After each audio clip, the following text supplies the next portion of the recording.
Right, so she goes to get questioned at the police station without a translator, and then after a couple hours of like going back and forth of no one understanding each other, they end up finding a translator and bringing one in. And the translator is translating to Amanda that they basically are asking her, like, what were you doing the night before? Like, how come you decided to take a shower with a bunch of blood in the bathroom? And she was like, I did not see a bunch of blood. Like, I saw a little teeny stuff of blood in the sink, and then when I got out, that's when I saw the blood on the shower mat. She's like, other than that, I didn't see blood. And what is crazy is they decided to release to the press a room of the bathroom with a bunch of pink substance that is used in forensics and crime investigations to find blood in spaces where maybe like you won't see the blood because it was cleaned out with some bleach and stuff like that.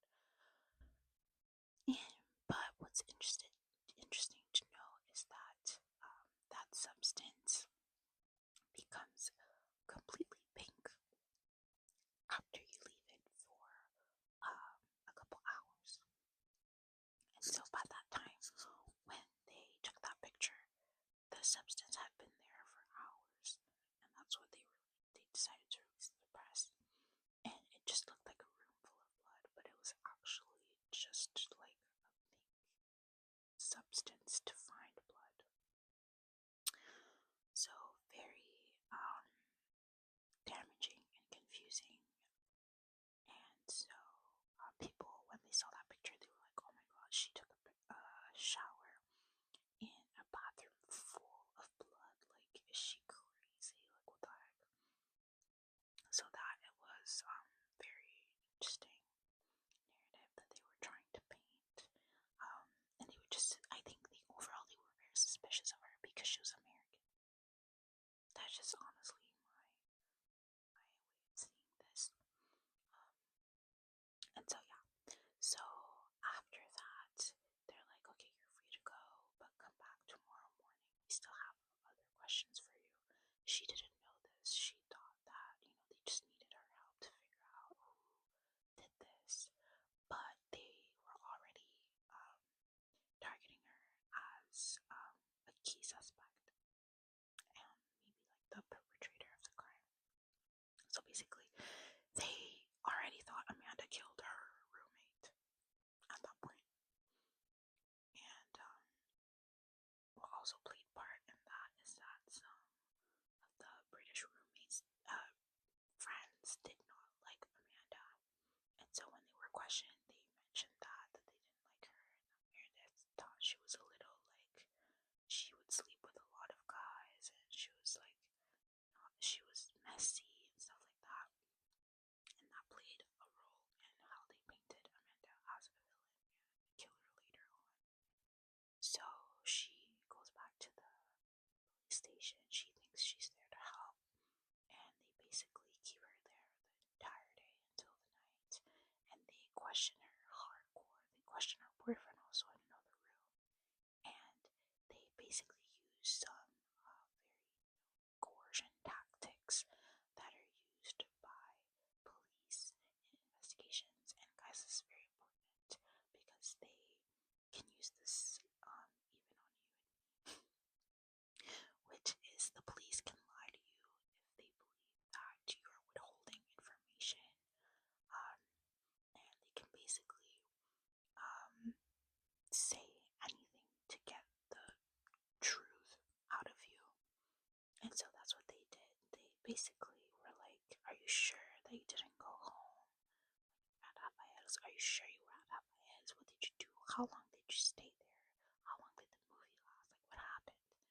And it was like a bunch of hardcore questions on her. So much that like she was in emotional distress. Like, she was like, please, like, guys, I don't know. You guys are asking me a bunch of questions, and it's in Italian. It's just like a lot. She had the translator, but you can imagine like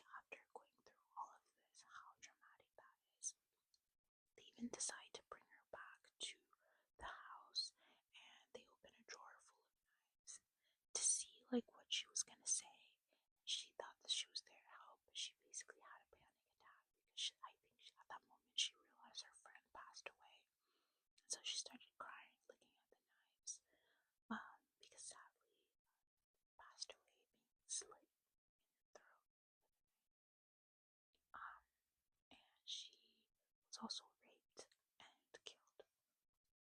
So, um, basically, the whole prosecution's story on Amanda was that she and her boyfriend and a black guy, because it's important to know that they had found a black guy's piece of hair on the crime scene and a bunch of DNA that did not belong either to Rafaele or Amanda. So they thought that it could have been her boss, Patrick, the Congolese bar owner. So I guess they pushed that narrative so much in the questioning to Amanda, and they saw that she had turned off her phone, and the last message she sent was "see you later" to Patrick. She translated it in Italian, which in English, "see you later" just means like "I'll see you soon," things like that. But for Italians, they thought that she was setting up a meeting to go meet with Patrick later. So they basically were like, "Did you do this with Patrick? Like, did this happen with Patrick?" And they were basically pushing this narrative, like, on was Patrick the guy that helped you commit this crime and stuff like that. And basically, so much so that Amanda was like, "Okay, it's Patrick. Like, I guess you know what, you want to get over it. Like, okay, you guys think it's Patrick, then it's Patrick. Like, leave me alone. You guys said it was a black guy. Like, I don't know anybody else." And in the show, you see that the girls lived upstairs, and there were a group of guys that lived downstairs, and they would play basketball with this black guy that's named the Baron, which later on we learned that it's the actual guy that killed Meredith. His name was Rudy Gede. So he's the actual murderer, which is absolutely crazy to me. It's not a fun fact, terrible, sad fact.